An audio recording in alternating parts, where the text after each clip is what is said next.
Alijana dengan NIM 190521100121 dari Prodi Sosiologi Universitas Trunojoyo Madura. Dalam video ini akan diberikan sedikit pemaparan mengenai analisis industri yang ada di Kabupaten Jombang. Desa Tambar merupakan salah satu desa yang ada di Kabupaten Jombang, tepatnya berada di Kecamatan Jogoroto.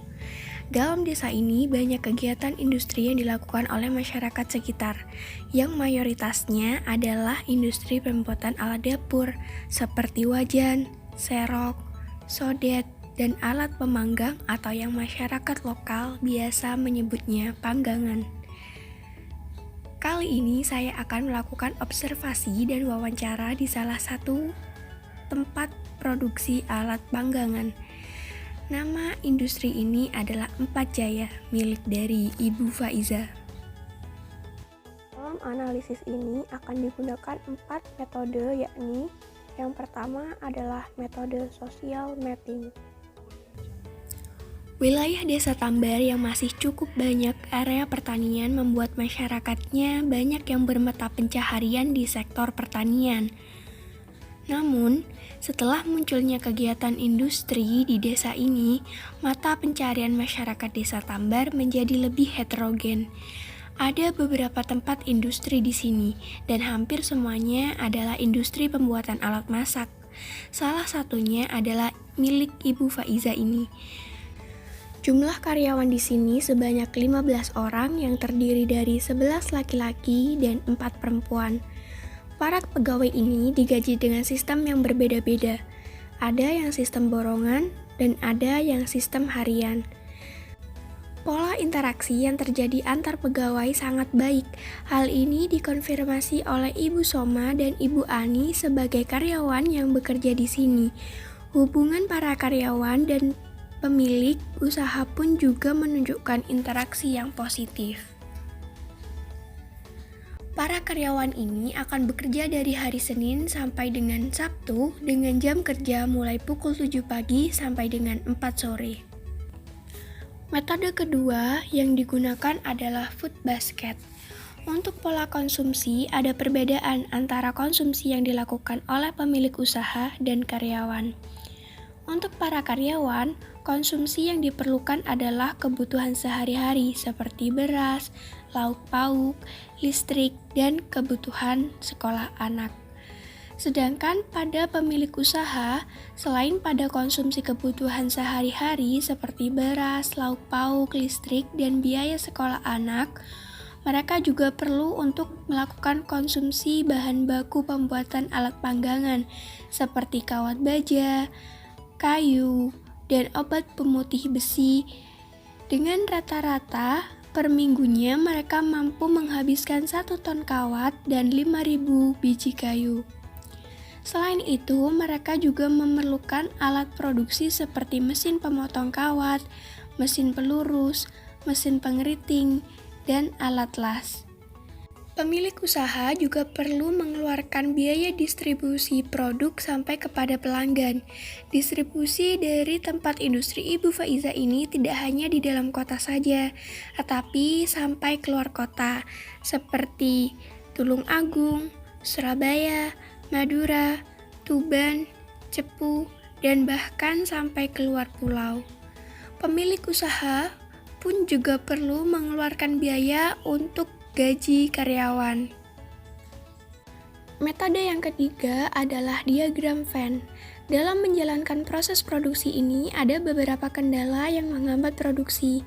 Dalam penuturan Bu Faiza sebagai pemilik usaha ini, masalah-masalah yang sering dihadapi adalah seperti mesin yang rusak, bahan baku kawat yang rusak, cairan obat yang kurang bagus, pekerja yang tiba-tiba tidak masuk, perlunya perbaikan kualitas, listrik yang mati, dan kenaikan harga bahan. Untuk masalah mesin rusak, bahan baku kawat yang rusak, cairan obat yang kurang bagus, pekerja yang tiba-tiba tidak masuk, dan perlunya perbaikan kualitas merupakan masalah internal yang masih bisa diusahakan penyelesaiannya. Namun, untuk masalah listrik mati dan kenaikan harga bahan adalah masalah eksternal yang cukup susah untuk dikendalikan oleh Ibu Faiza sendiri. Metode terakhir yang digunakan adalah matrix scoring. Masalah-masalah yang telah dipaparkan sebelumnya akan diurutkan menurut prioritas untuk diselesaikan dengan skor 1 sampai 10, yang mana skor 1 tidak terlalu diprioritaskan penyelesaiannya dan skor 10 sangat diprioritaskan penyelesaiannya. Yang pertama, untuk masalah mesin rusak memiliki skor 8, karena saat mesin rusak, proses produksi harus diberhentikan sementara sampai mesin diperbaiki. Selanjutnya, untuk masalah kawat yang rusak memiliki skor 5. Ini cukup berpengaruh, namun masih bisa diusahakan untuk diperbaiki. Kemudian, untuk cairan obat pemutih yang kurang bagus memiliki skor 8. Karena apabila obat pemutih tidak berfungsi dengan baik, ini akan sangat mempengaruhi kualitas dari produk itu sendiri. Kemudian masalah pekerja yang tiba-tiba tidak masuk. Ini tidak terlalu diprioritaskan karena masih banyak pekerja yang lainnya. Namun ini masih memiliki pengaruh terhadap kuantitas produksi yang mampu dihasilkan pada hari itu. Selanjutnya adalah perlunya perbaikan kualitas dengan skor 3. Ini cukup diperlukan, namun tidak terlalu diprioritaskan. Kemudian masalah listrik yang mati dengan skor 5. Karena mayoritas alat yang digunakan memerlukan listrik, jadi apabila listrik mati, maka semua alat yang digunakan tidak akan bisa berfungsi.